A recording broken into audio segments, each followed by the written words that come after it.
गणेशवा का सबा कुलिन के बिगाड़ देबू का? अरे तो बिगड़े दा ना, उसे हमरा के काल लेवे देवे के बा। मनो सतेंद्र भैया सही बिगड़ गईले और तोके कुछ लेवे देवे के नहीं के। तो ओकरा चलते हम अपन सजल धजल कम कर दी का? अच्छा ला है हमार बात सुनो। हाँ बोला। ऐसे लगावा न कजरवा, ऐसे लगावा न कजरवा, जगरवा हो जाई भौजी। ऐसे लगावा न कजरवा, जगरवा हो जाई भौजी।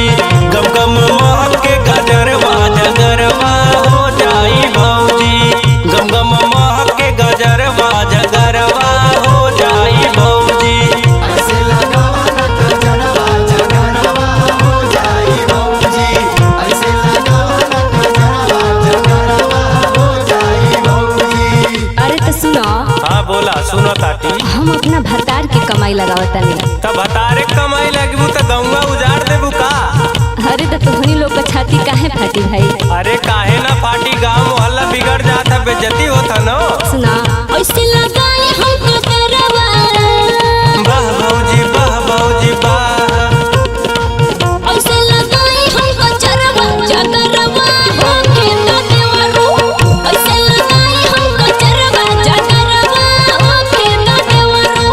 गलत के मोर भतरवा, जगरवा हो के तो देवरू। अरे सुधर जा।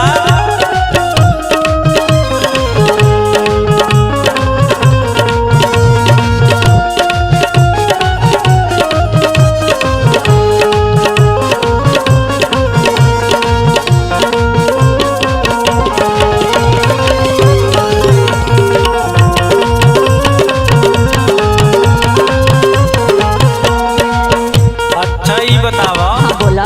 अरे ऐसे काजल लगा के चलबू तो जवान बूढ़ो लाइन मारे लगी और बवालो हो जाए तोहरा चक्कर में। अरे तो होखे दना।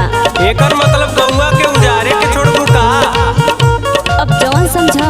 कला है हमरो सुनो। हाँ बोला। ऐसे न चाला तू हिरनी के चालो, नहीं तो गौवा में होई बवाल हो।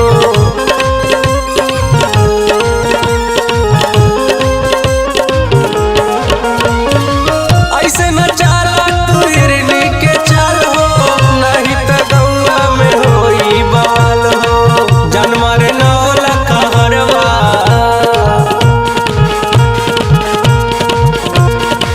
जनमर नौल कहरवा, जगरवा हो जाई भौजी।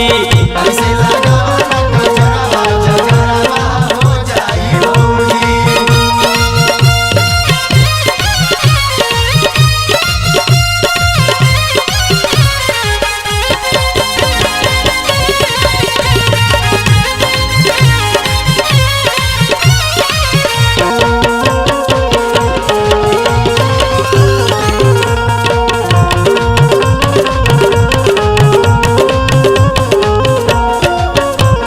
सुनो। हाँ बोलो। चाहे बवाल होखे या चाहे धमाल होखे, अच्छा तब बवाल और धमाल कुल कराइए के छोड़ो। असर पड़े वाला नहीं खे। काहे से कि हम अपने भतार के लगावतानी और तोहनी लोग के हम ख्याल काहे करी? तब हतारे